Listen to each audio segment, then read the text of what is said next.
Okay, so developmental theories as they apply to adolescence. First of all, Erickson's theory of psychosocial development. The conflict of adolescence is identity versus role diffusion. So basically, the job of an adolescent is to figure out who they are. And that means figuring out who they are separate from their family of origin. That process can be really challenging for the kid, but also for the parents.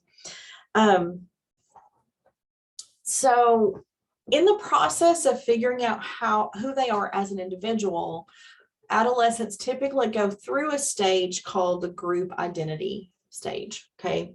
So in early adolescence, think middle school, group identity helps give them the courage to separate their own identity from their families. So what does group identity look like?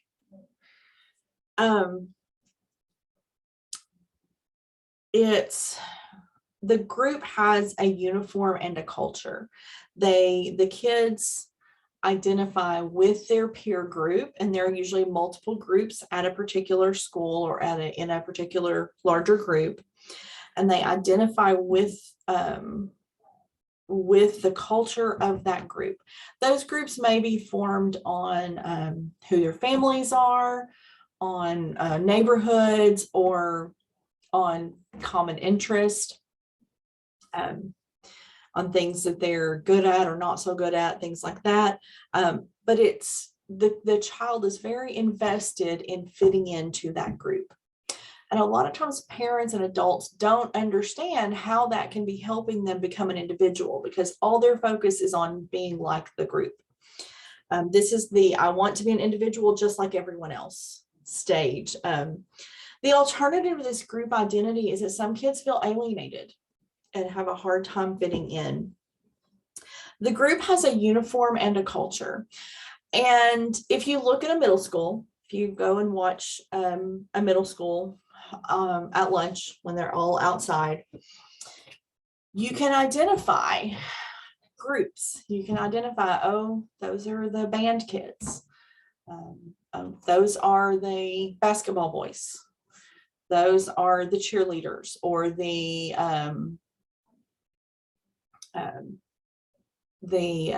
preppies. Those are the student council kids. You can identify those groups, and if you look at them, they're all dressed alike. They have the same, like right now, my kid's a basketball boy, and his uniform is a pair of shorts and a long sleeve t-shirt. Not sure why.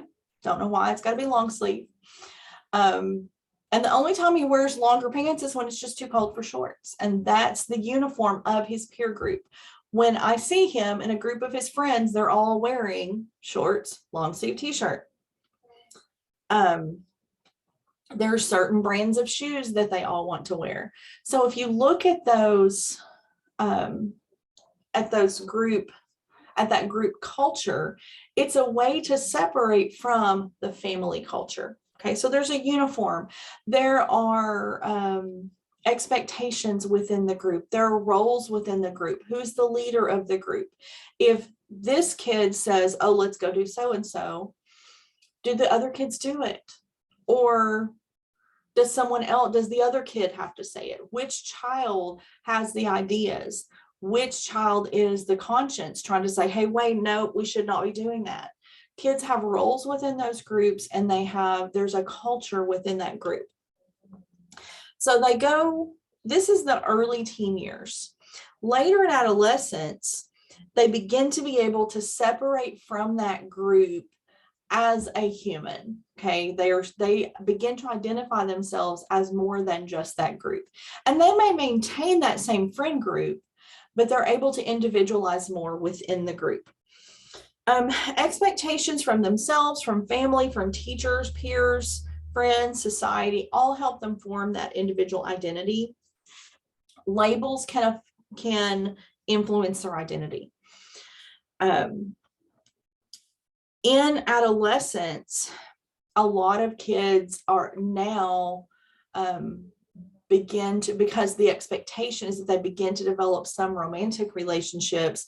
This is when kids are most likely to begin to to identify to others that they have same-sex attraction, or that they have they identify as not the gender, their gender is different from their sex assigned at birth.